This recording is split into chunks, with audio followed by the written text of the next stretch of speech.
Howdy, friend. Sam Houston here, hoping you're living in high cotton.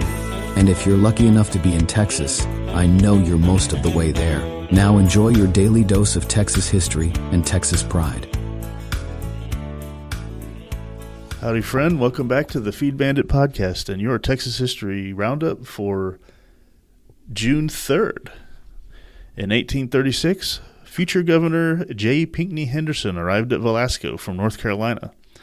In early 1837, he was appointed minister to England and France, and it was largely through his efforts that these countries subsequently entered into vital trade and diplomatic agreements with the Republic of Texas. On February 19, 1846, he was inaugurated as the first governor when Texas became a state. Henderson died in Washington, D.C. in 1858. In 1836, the Texas Horse Marines, led by Major Isaac Burton, captured a Mexican schooner, Watchman, in Copano Bay. Texans ashore had sent up distress signals. Assuming them to be Mexicans, the captain and 4 sailors came in a boat to rescue them and were seized. The disguised Texans rowed out to the Watchman, which was loaded with provisions for the Mexican armies. The crew let them aboard, and they took the ship. While waiting for favorable winds, the Comanche and Fanny Butler, which had also come from the United States with supplies for the Mexican army, were seized as well. The latter 2 vessels were eventually returned to their owners without their cargoes.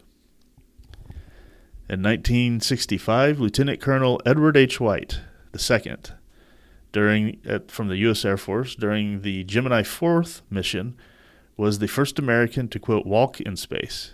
He was born in San Antonio in 1930, and on January 27, 1967, he and fellow astronauts, Lieutenant Colonel Virgil I. Gus Grissom and Lieutenant Commander Roger B. Chaffee, died during pre-launch for the first manned Apollo mission. In 1968, J. Alvin Gardner died in Dallas. Gardner and his partners bought the Waco Club of the Texas League in 1920 and moved it to Wichita Falls.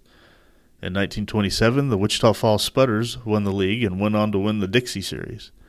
Gardner was president of the league from 1930 to 1953, and despite the Great Depression and World War II, he developed the league into the dominant Class AA league in the country. Gardner is an inductee in the Texas Sports Hall of Fame. And in 1973, Governor Adolph Briscoe, what a great name, signed the Bilingual Education and Training Act. This mandated that any Texas public elementary school with 20 or more students with limited English ability in a given grade level must be provided bilingual instruction. That is very generous, I must say. What's pretty crazy is you go to any other country as an immigrant, and there's no way those countries or those governments are going to mandate by law that if a certain portion of your student body cannot speak your language, that they'll actually provide it in your language. That's how generous the United States is, how generous Texas is.